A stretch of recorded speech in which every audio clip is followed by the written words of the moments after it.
खासदार दिलीप गांधी यांनी नुकतीच रस्तापूर या दुष्काळी गावाची पाहणी केली। यावेळी त्यांनी इथल्या शेतकऱ्यांशी संवाद साधला। तसंच प्रगतिशील शेतकरी अमृतशेठ मुथा यांच्याशी त्यांनी चर्चा केली। खासदार दिलीप गांधी यांनी रस्तापूर गावात जाऊन दुष्काळी भागाची पाहणी केली। राज्यात पडलेल्या दुष्काळाची झळ हा शेतकरी सहन करत आहे। यासाठी मदत करण्यासाठी सर्वपरी आमचं सरकार हे कटिबद्ध आहे। त्यासाठी सरकार परिपूर्ण प्रयत्नही करत आहे, असं दिलीप गांधी यांनी यावेळी सांगितलं।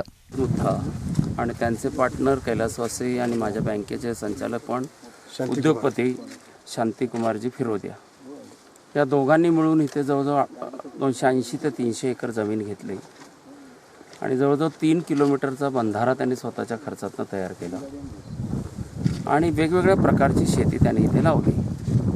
ऊस लावला, कापूस लावला, ज्वारी लावली, गहू लावला, कांदा लावला आणि त्याचबरोबर गायींचं पण गायां पाळल्या। त्याच्यात गावरानी गाया देशी आणि विदेशी गाया आणि त्याचप्रमाणे आता दुष्काळाची परिस्थिती आहे म्हणून गावरानी गायांचा एक पांढरापोळही त्यांनी चालू केलं आणि हे करत असताना त्यांच्या संशोधनातून त्यांना लक्षात असं आलं की या शेतीबरोबर बांबूची शेती जर केली तर ती जास्त उपयुक्त आणि फायदेशीर ठरणार आहे। म्हणून त्यांनी बांबूचं एक रोप आणलं, ते एक लावलं झाड, त्यांनी ते दाखवलं आणि ते इतक्या वेगानं वाढतं आणि एक टिश्यू बांबूचं रोपाचं लावलं की त्याला 100 बांबू बेड तयार होतं। तर ते असं जर त्याने लावलं आणि मग त्यांनी इथे 8 फूट आणि 13 फूट अंतरावर त्यांनी लावलं। म्हणजे एक 13 फूटचं ह्याच्यासाठी लावलं की त्या 13 फुटाच्या मधून त्यांनी ट्रॅक्टर ट्रॉली घेऊन जाता येईल, ट्रॅक्टर पण घेऊन येतील, आंतर पीकही त्याच्यातनं काढता येईल। म्हणजे त्यांनी ह्याच्यातनं आता गहू काढला आणि आता कडवळ लावला आहे आणि मका लावला आहे। म्हणजे अशा पद्धतीनं ह्याच्यातनं हे काढता येईल। लोकांनी, शेतकऱ्यांनी ठरवलं आणि आज नगर जिल्ह्यामध्ये सगळ्यात मोठी लागवड जर कोणत्या फळाची असेल तर तरी डाळिंबाची आहे। आता डाळिंबी पण निघाल्या, सुरुवातीला लोकांना चांगलं उत्पन्न मिळायला लागलं। 100, 110, 120, 140 रुपये किलोपर्यंत डाळिंब गेली। परत ती 30 रुपयावर आली, 40 रुपयावर पण आली आणि त्याच्यावर तेल्या हा संसर्गजन्य रोग आहे। तेल्या हा संसर्गजन्य रोग आहे। एका बागेतून नुसतं तुम्ही बागेत समजा मी जाऊन आलो आणि मी त्या बागेत जिथं तेल्या होता त्या बागेत जाऊन आलो आणि दुसऱ्या बागेत गेलो तर तिथे तेल्याचा प्रादुर्भाव होतो। संपूर्ण नगर जिल्ह्याचे भाजपचे पदाधिकारी यावेळी उपस्थित होते। जिल्हा परिषद सदस्य संभाजी दहातोंडे यांनी शेतकऱ्यांच्या प्रश्नांना वाचा फोडली। या प्रश्नांवर लवकरात लवकर तोडगा काढावा यासाठी त्यांनी दिलीप गांधी यांना विनंती केली आहे।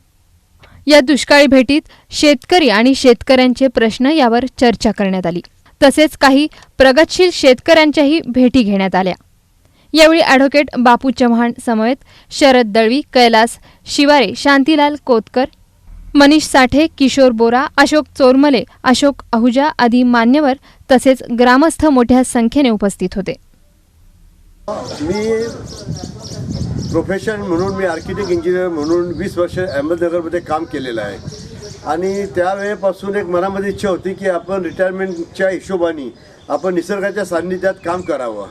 त्या दृष्टीने मी घोडेगाव कुकाणावरती चांदा या शहर निवडलं, मी हे गाव निवडलं आणि शैक्षणिक शिक्षण झाल्यानंतर सुद्धा असं वाटतं की प्रोफेशनल माणसांनी कुठल्या तरी स्टेजला स्टॉप करावं आणि निसर्गाच्या सान्निध्यात काम करावं।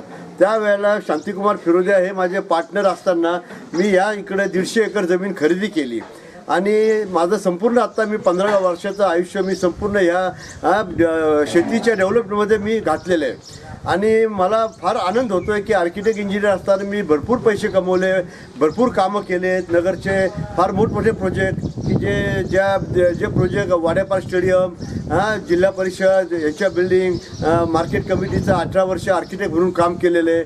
पण ह्या सगळ्यांचं काम करताना जे काही मला इंजिनियर म्हणून कधी समाधान नाही वाटलं, पण सध्या मी जे शेतकरी म्हणून जे काम केलेलं आहे तर त्या दृष्टीने आपण काहीतरी लोकांपेक्षा नवीन करावं, त्या दृष्टीने मी नेहमी प्रयत्न करत आलेलो आहे। ज्यावेळेला मी त्याचा संपूर्ण अभ्यास केला की बाबा शेतकरी शेती करण्याकरता उत्सुक का नाही आहे।